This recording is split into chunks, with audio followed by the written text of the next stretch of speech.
The answer to your question actually came from Nancy Pelosi herself before she made the announcement about the impeachment inquiry. She said in an interview overnight that it's because it's simple to understand. This is about the Constitution of the United States, and we have many other, shall we say, candidates for impeachable offense in terms of the Constitution of the United States. But this one is the most understandable by the public. So, Matt, the impeachment, though, is unlikely to pass the Republican-controlled Senate. So why are they pushing it forward if it doesn't have any chance of proceeding? Well, a couple of reasons. One is that an impeachment inquiry gives the Democrats additional powers in terms of what they can investigate, what documents they can demand and that sort of thing. They've been trying to demand documents in the past and they haven't been very successful at that so far because the White House has been blocking them, so this will give them additional powers. So maybe they can turn up some information about Donald Trump that isn't out there already through that investigation. Secondly, they want to gather as much information in one place as they can to run against him in 2020, and potentially also they can get some Republicans on the record saying, I back Donald Trump, and they can potentially use that against them in individual Senate and House races next year. Additionally, there's a lot of Democrats who have been arguing that we need to do this because this is what impeachment is for.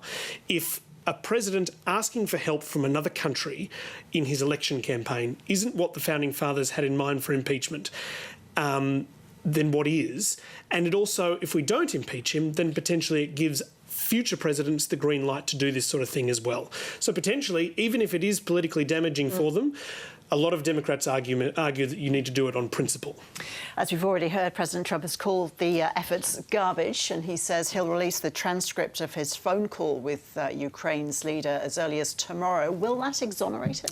Well, it may paint him in a good light, it may not. The big question, though, is the Democrats are already saying that what they really want to do is hear from the whistleblower who raised the complaint about this phone call in the first place, because apparently there is more to it than just the phone call.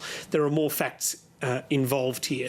They want to hear from the whistleblower, or they want to see the whistleblower complaint, which may have more information than the transcript of the phone call. Having said that, Donald Trump says the whistleblower has no idea what they're talking about. I have no idea who the whistleblower is. I guess I could find out. Maybe I couldn't find out.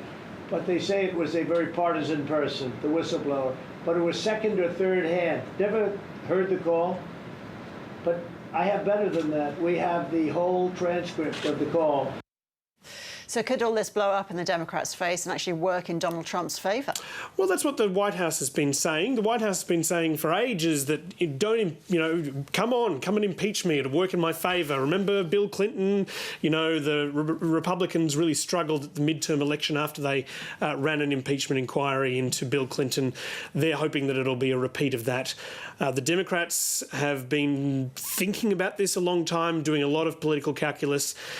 They think it's going to work for them. We'll see pretty quickly, I think. I don't think it'll take very long before we have a lot more information about this. Thanks, Matt. Thanks, Roz. Prime Minister Scott Morrison has